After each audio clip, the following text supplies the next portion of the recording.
All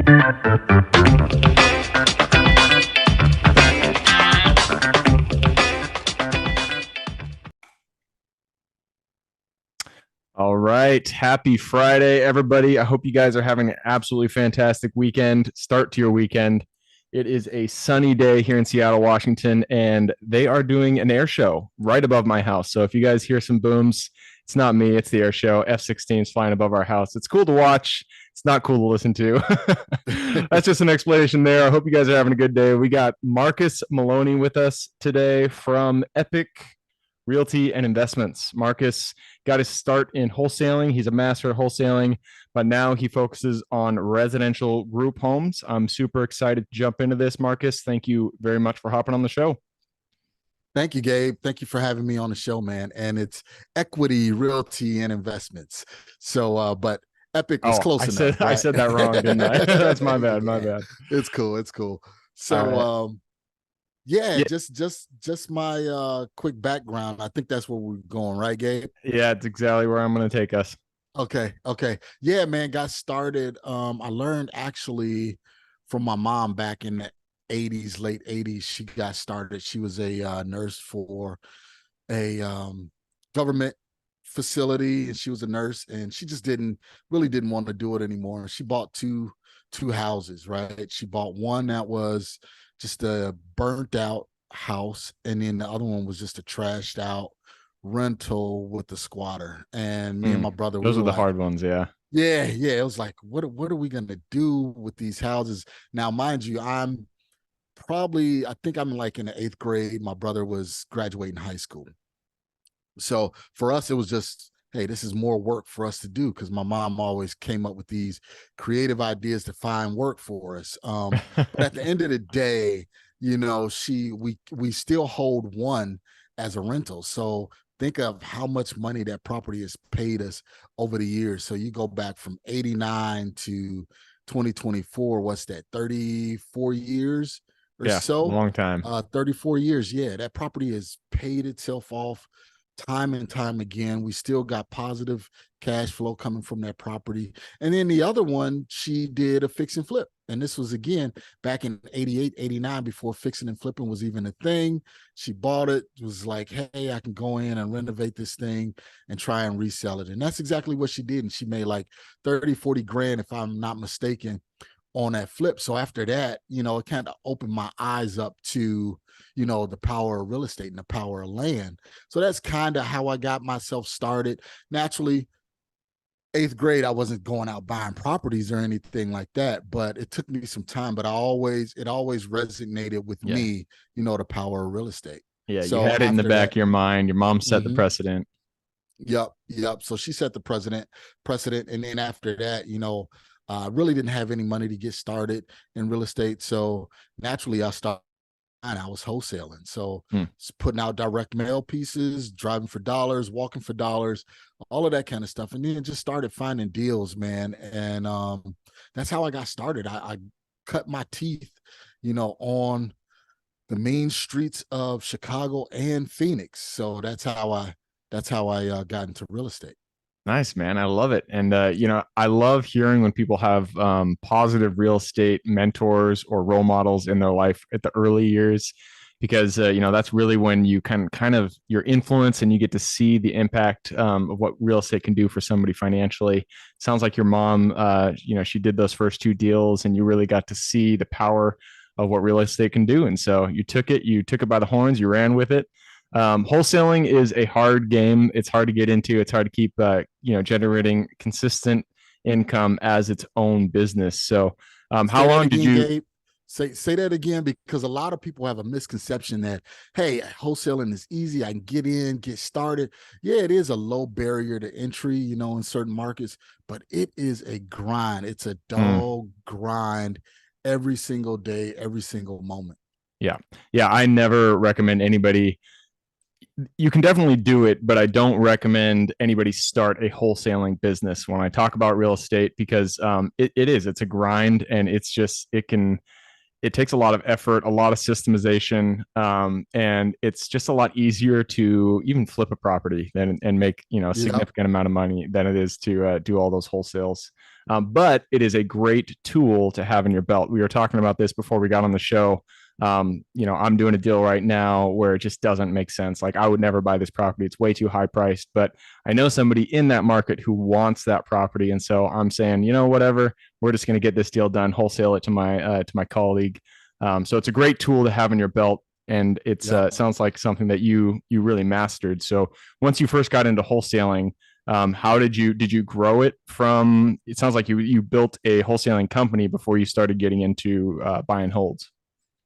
Yeah, yeah, man. I built a wholesale company, had a team of virtual assistants, had a team of acquisition managers and lead specialists and everything like that. And everything was pretty much on autopilot, right? Mm. Um, but what I was looking at was at the end of the year, I was starting to look at my profits, right?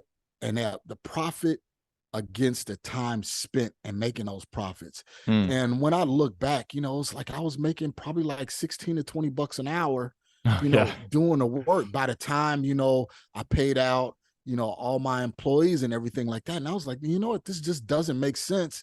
And it's a grind. Now, mind you, like you said, Gabe, it's a good idea when you're really starting and you don't have nothing, you don't have anywhere to go. Yes, you can do it, but eventually you need to graduate, and you need to, once you kind of master that or understand, the entry level basics of real estate and wholesaling, then it's now, okay, these same deals that I'm pitching out to everybody else, I need to hold. And if you listen to most wholesalers, right, that have been doing it for a long time, they always say, man, I regret not holding all of those properties that I wholesaled. So think about it. And 2009, 2010, and 2011, all of those properties that we were wholesaling here in Phoenix, for, we were making $5,000, $10,000 on them. Those properties now that we were wholesaling for 50, 60, 70, even the ones that we was wholesaling for $150,000, now worth 400, 500, $600,000. And this is just 10 years ago. So imagine all of the deals that we had, and we would have held those deals, man, it would have been a no-brainer. Yeah. So just guys, keep that in mind also. Yep. Yep. So at what point did you get into residential homes, residential group homes? That's more, I mean, that's a very specific strategy. So what kind of Mm-hmm. brought you to that?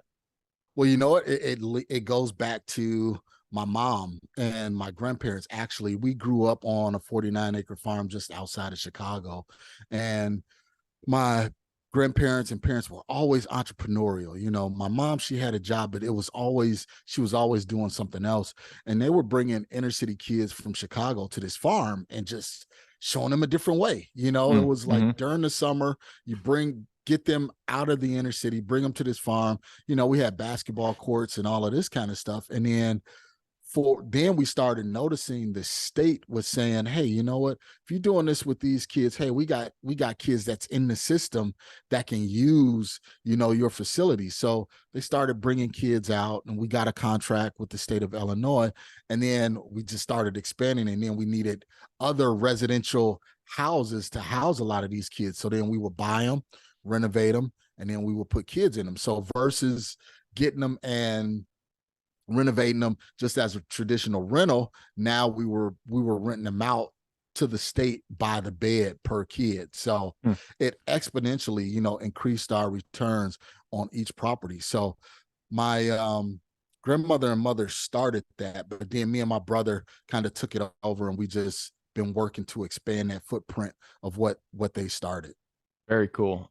So I guess I'm not specific. I'm not clear on what the strategy is. I thought residential group Okay. homes. When I hear that, especially when I hear group homes, that is like a retirement, assisted living Yep. for the elderly. You were talking about kids, and so dive a little bit Correct. deeper. What is it Okay. that your strategy does?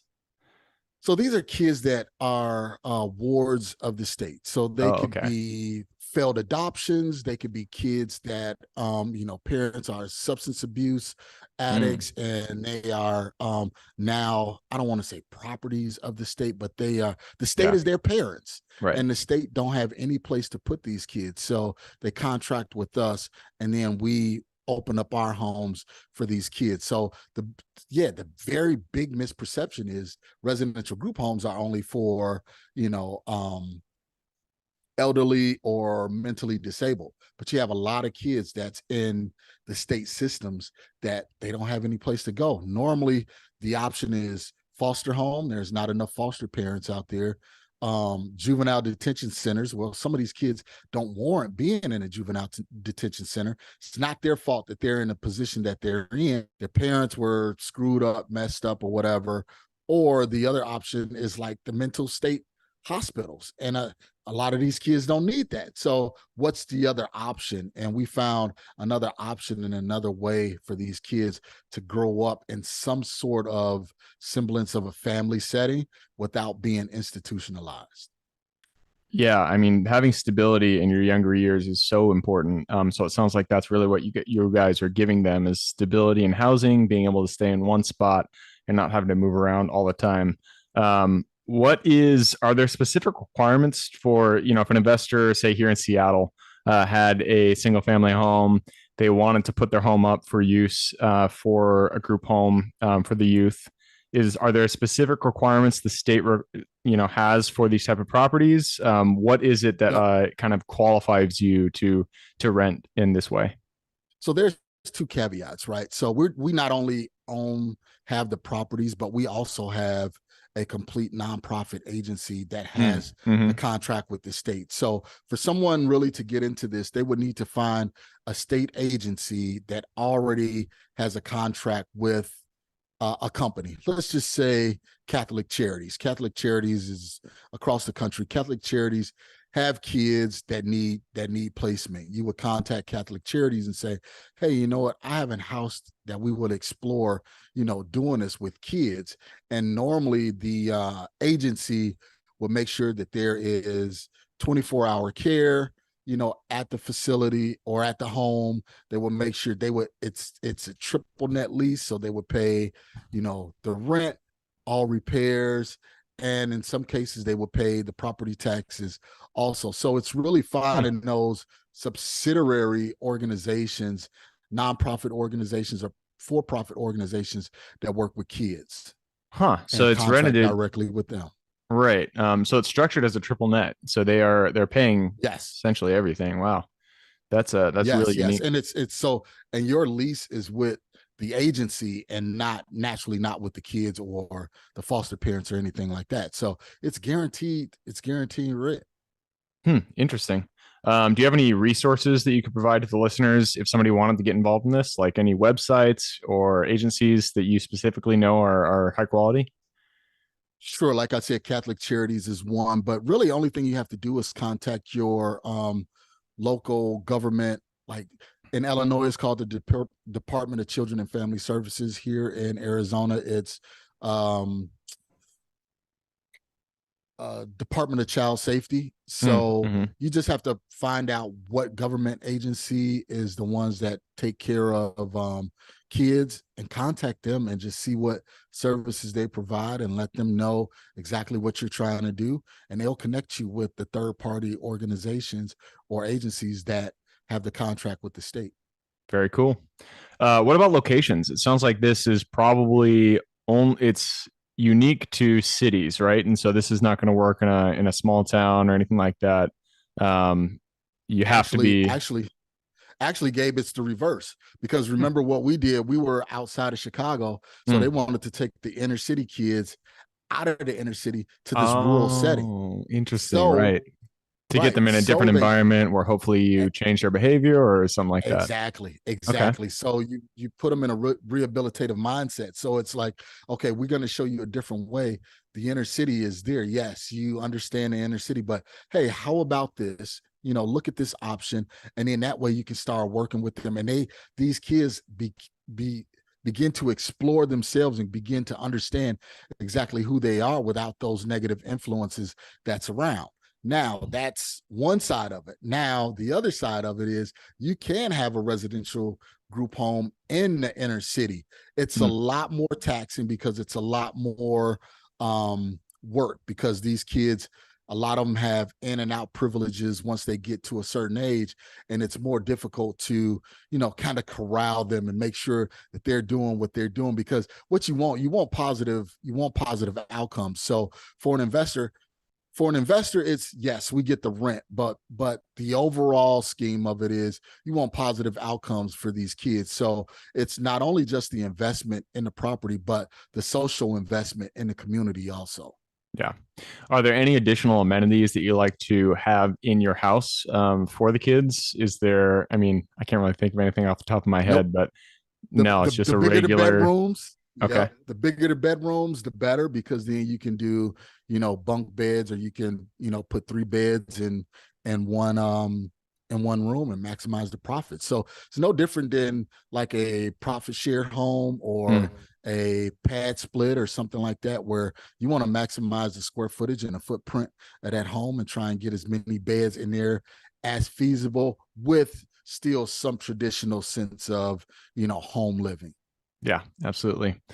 Well, that this has been very interesting. This is the first time I've ever heard of this unique structure in real estate investing. Providing this service for the youth. It sounds like a great purpose and a great thing to be doing. So, what's next for you guys? What's the goal on the horizon? Man, right now we wrapping up an emergency shelter. So we just purchased like a 4,000 square foot house on 11 acres. So we're transitioning that into an emergency shelter, because again, sometimes you have these kids that's transitioning before they go to their final placement. They need a place to stay temporarily. Hmm. So we're providing emergency shelter housing for those kids. So it's really just continuing on the mission that we're doing, Gabe, and really looking to help more kids, more families, and make a profit in the end. So doing social good while still investing. Yep. Yeah, 11 acres. That sounds like a good piece of land to be growing up on. So it sounds like you got a good Yep. one there. Yep. Absolutely. All right, man. Well, hey, I just took a peek at the clock. It looks like we have run it down, so it's time to jump into the quick question round. Are you ready? Sure. Let's do it. Let's do it. It starts with books or any form of education. I need two recommendations: one for general life wisdom, one for real estate or business specific. Okay. So one book I recommend is The Alchemist, So good. by Paulo Coelho. Yeah. Excellent book. It's just how to fight through adversity, and stay focused on your journey. So that's one. That's one that I enjoy reading. And then real estate, not really real estate specific, but I work with a lot of, direct to sellers. So it's a lot of negotiations. So Never Split the Difference Hmm. by Chris Voss is good. That's a good one for people to read, especially if you're really on an acquisition side of real estate. Yep. Yeah, I've been recommended to read that before. I haven't picked it up yet, but I do have to do it. I absolutely love The Alchemist. We actually just had our first. She's like a month and a half old, but I'm super excited for her to get to the age where I can start reading books to her. And The Alchemist is one that I think I'm going to be reading over and over because I love that book. It's one of my favorites. So It's excellent. Is it? It's in story form, but it's so many principles in the book to where you look at life and you'd be like, wow, okay, you know what? There is more that I can do. yep, for sure. All right, next question is for your younger self. So let's go back to the Marcus who was looking at his mom doing all those things in real estate and saying, I can do that. So go back to him, look him in the eye, give him one piece of advice moving forward. Buy more properties and be more aggressive. That's what That's everybody it. says. That's the advice that every single person comes on this podcast. They say, I wish I got started sooner and I wish I kept more in my portfolio. So you guys are Yep. out there and you haven't gotten started. Take the advice from what 370 people so far. Go out there, buy your first deal and hold it. That's all you got to do. Yeah, that's one of the things that my mom lives on. She was like, once you buy a property, just never sell it. Yep. And I was Yep. like, but it appreciates, look at the appreciation. I can sell this and go and buy two more. She said, as long that's the only reason why you sell a property is if you're taking the profits from that to go and invest in more real estate. Yep. To roll it up. That is the only reason Yep. to do it. All right, next question is about the US. It's a big place, a lot of opportunity. Give me the single metro, the single city you're most excited about investing in today.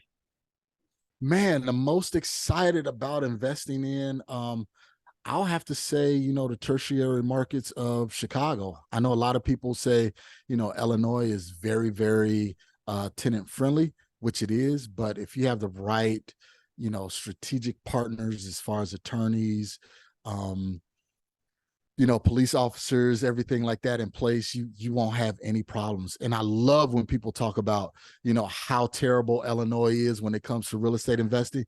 And I'm like, yep, great. Stay You away. guys go that way. I'm going to stay here. Yeah. Yep. I'm going to go in a totally different direction. Yeah. Absolutely. That's funny. Even for self storage, I've deals that I've found didn't want to buy them myself. I tried to wholesale them. Everybody was like, "No, I don't want to have to. I don't want anything to do with Illinois. It's just not a city I want to own in." But Yep. that means for the people who are buying in Illinois, there's more to go around. So it's good for you guys.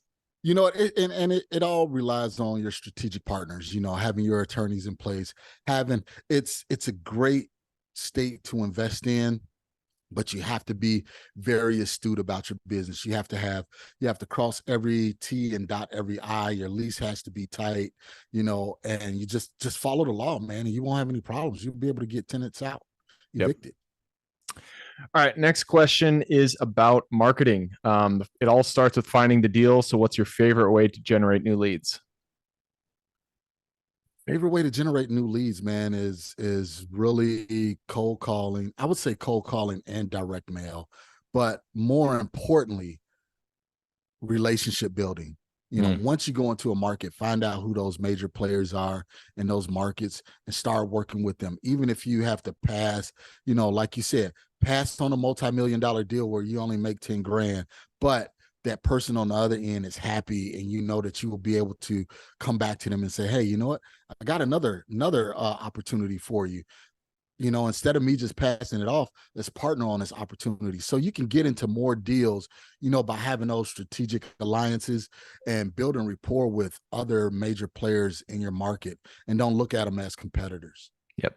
Yeah, I love that advice. It's all about relationships. And I can't remember what the phrase was, but somebody told me something a while ago. And they said, shoot, I totally ruining it. The idea is that you want to create long-term relationships, and Yep. not focus on the short-term gains, but the long-term gains in doing multiple deals with the individual. And so you don't look at the win of, I want the most out of this deal for myself, but you just look at, hey, how can we make this win for everybody? And then over Yep. time, that's going to be the best way to go about it. So love that. Love One that of the things, advice.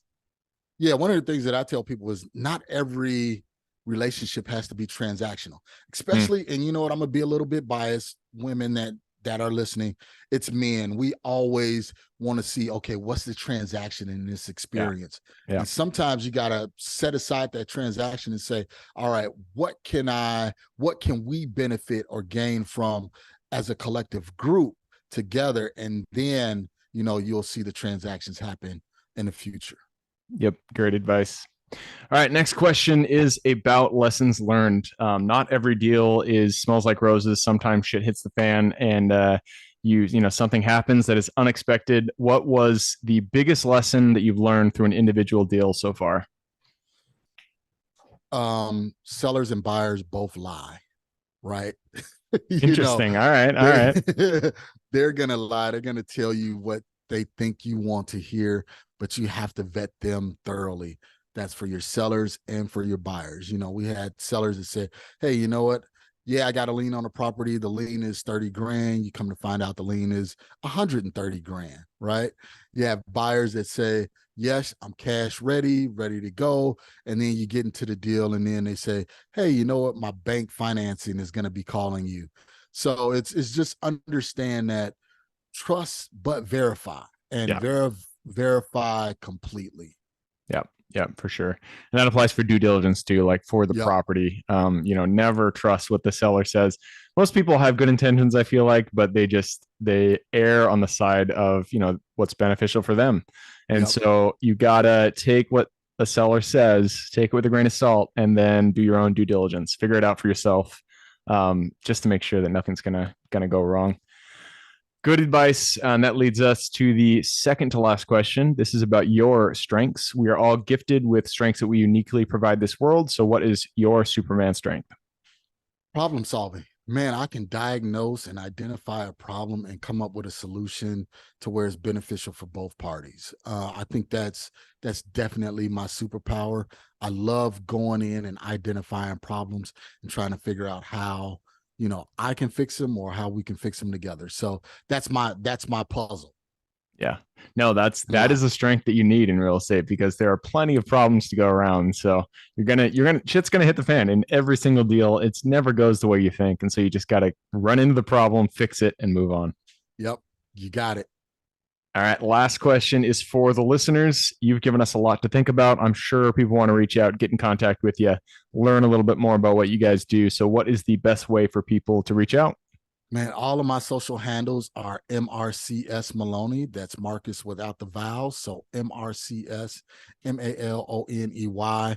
Instagram, YouTube, Twitter, Threads, everywhere. That's how people can find me, or they can go to my website, marcusemaloney.com. I'm an open book. So if you want to chat, feel free to give me a call. I even have a 15-minute free consultation. No sales, just love to talk to people. All right, I love it. I will put those links in the show notes. And that's funny that you mentioned Threads. That's the Twitter of Facebook, right? Yep. That's the Twitter or Facebook. I haven't opened it up yet, but I've heard interesting things, so I'm gonna have to check it out. Yeah, check it Uh, out, man. so as I said, I'm gonna put those links in the show notes. If you want to reach out to Marcus, just click a little more in the description. It'll pull down the full description, and in there you can find those links. Marcus, that wraps it up. Thank you very much for hopping on the show. Thank you, Gabe. I really appreciate you giving me the opportunity to talk to the Real Estate Investment Club. Absolutely. For everybody who's here with us today, thank you guys for showing up. You are the reason we do this. So if you guys have any questions, reach out to me, Gabe at the realestateinvestingclub.com. Other than that, I hope you guys have an absolutely fantastic week. Keep rocking real estate, and I look forward to seeing you on the next episode.